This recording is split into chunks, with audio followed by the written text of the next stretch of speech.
Part of the process comes in when people are trying to drop major amounts of weight. A lot of the biggest concern is the hunger, and I've seen many videos, people talking about it.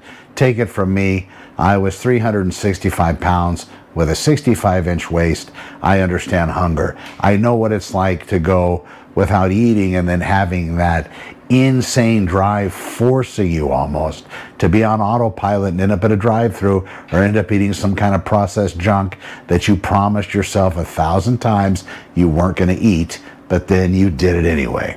One of the things that I suggest is whenever you start on this journey, you really got to plan it out. I had to plan out my days so I knew where I was going to be whenever I had the ability to go cheat, to go sabotage my progress. And people don't talk about this as much as they should, more than likely because those people haven't actually figured out or haven't realized what it's like to be incredibly obese and then to try to get a handle on their particular food addiction. Most of the people and the influencers, and I'm still not where I want to be, but at least I got over the big hump, which you can too. And I think a lot of the influencers, people talking about dropping body fat, they've really never been there. I might have been here and there, but they're not dealing with loose skin. They're not dealing with having stretched themselves out to such a point. They're not dealing with being such incredible food addicts, which pretty much everything I pick up, I became addicted to. It took me time to wean myself off of all those things. And my saving grace was actually fasting, because that caused me to realize that I wasn't so dependent on the things that I kept convincing myself I was dependent on. And over time, I was able to curb a lot of the things that I normally did in reference to trying to fulfill addictions. The biggest problem for me, and it still is a massive problem, I gave up the cigarettes, I gave up the alcohol, I gave up chewing tobacco. This is all over time. The food is still a huge problem because it's so easily accessible. It's everywhere, and it's cheap, and it's plentiful, and I can go anywhere and I can get whatever I want at any time and just eat it. The issue is I know what happens as a result after. I know it's going to halt my progress. It's going to stop me from continuing on my journey, at least for a little while. One of the biggest saving graces for me was actually realizing that I needed to, when I screwed it up, and that's where I was so often over many, many years, ever since I got to the age after I got done being bullied in grammar school, then middle school, then mid-high, then high school. It just kept going on. Once I got to a point that I realized I wanted to forget it and move on, I had to forgive myself for screwing up and start again. It was always the times when I would start to overeat, basically breaking a rule that I had put in place for myself. Whether it was I'm not going to eat any more chips, or I'm not going to have any more ice cream, or I'm not going to eat any more donuts. Of course, donuts are great, but I'm not going to eat any more of those, or bagels, or any of these highly processed, high carbohydrate foods. When I would screw it up, it was like, what the hell? Why not just continue on the path and continue going down this road? And then I would see as the pounds would start to come back, and then I would even surpass the place that I had been in the past. My suggestion is when you do screw it up, make sure you jump right back on and begin again. It's not going to be easy. You're going to need willpower to do it. You need to plan out your days. You need to prepare for the day ahead. If you're going to have some event, some party, you're going to have some people inviting you somewhere, some kind of a get-together, you definitely want to make sure that you prepare for that, especially if it's going to involve eating something that maybe you told yourself you weren't going to eat. And I think people understand a lot more with the eating thing than they do the alcohol thing. I know that's for sure. If somebody says, would you like a drink? How about a whiskey neat or whatever my flavor of the day was? I say, oh, no, thank you. And I say, well, why don't you want a drink? And I say, yeah, don't do it anymore. So then all of a sudden they start thinking, oh my God, he must have had a major problem with alcohol. My problem was my own. And again, don't care what people think, but my problem was my own. I didn't get out there. I didn't get arrested. I didn't have any of these massive life-changing events due to alcohol. However, I did change it because it just sucked. There wasn't anything good I found in it. During the time, it's great. But after, it's like, God, and it was every time. It was like Groundhog Day every time I drank, and then the day after was just horrible. The same thing I needed to wrap my mind around with regard to food.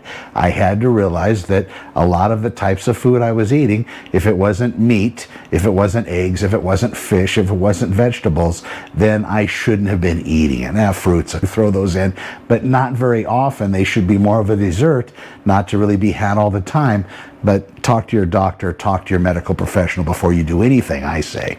But ultimately, it came down to me actually not eating for an extended period of time and then realizing, you know what? All this attention on food, all the world's attention on every event being food-centric, when you're not eating, then you try to align yourself with people that are of the same mind.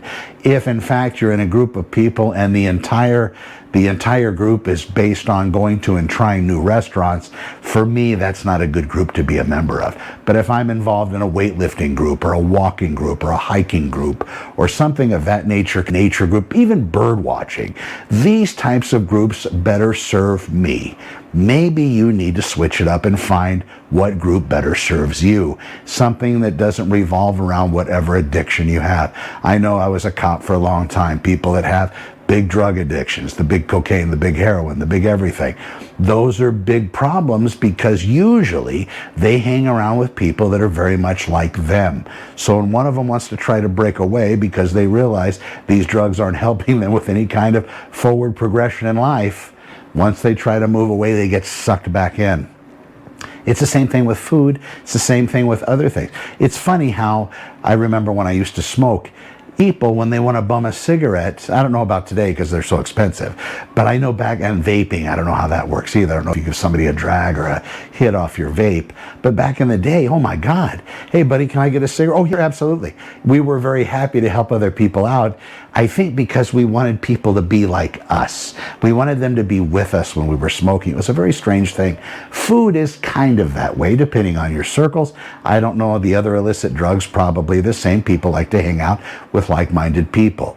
If you've been fat for a long time, if you're trying to fix it, if you're trying to move on and get better, you might need to change your group. You might need to change your surroundings. You might need to change those people that you constantly hang around to be someone that now are more like-minded with where you want to go. Now, I don't mean ditch your family and all that stuff, but if you've tried to succeed and you failed a lot, more than likely those people in your periphery, those people closest to you, they might not really be much about entertaining you having another chance, because I know whenever I tried to slim down those diets, I was just a prick.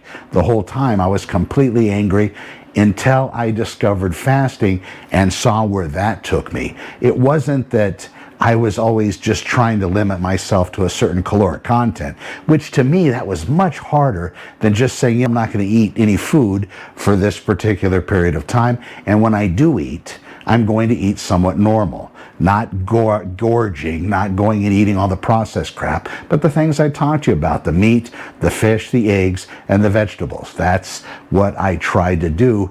When I screwed that up, when I ended up in a drive-thru, and for a while, it was very much like autopilot. I would end up at Jack in the Box or McDonald's, scarfing down as much as I could eat.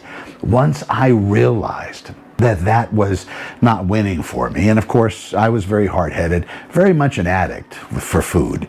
Once I realized that wasn't helping, then I was able to pull back and not do that. And that's what ended up being very helpful for me. Anyway, I hope part of this helps you to see where you happen to be. It is willpower, folks. It is difficult. It isn't easy. With regard to the hunger that's caused by multiple day fasting, it does get less and less. That's just something to know. And as far as metabolism, it actually goes up, doesn't come down when you're fasting. So that's something to check into as well. Look at caloric restricted diets. Look at the propensity for them failing. If you've tried to do that, again, another problem. Look into the ketogenic thing. That seems to work really good for me as well. Maybe it will for you. But again, if you're taking medicine and you're going to start not eating, you definitely want to talk to your doctor, because there could be major issues with that, because the medicine's going to start hitting like a sledgehammer versus maybe a ball peen hammer.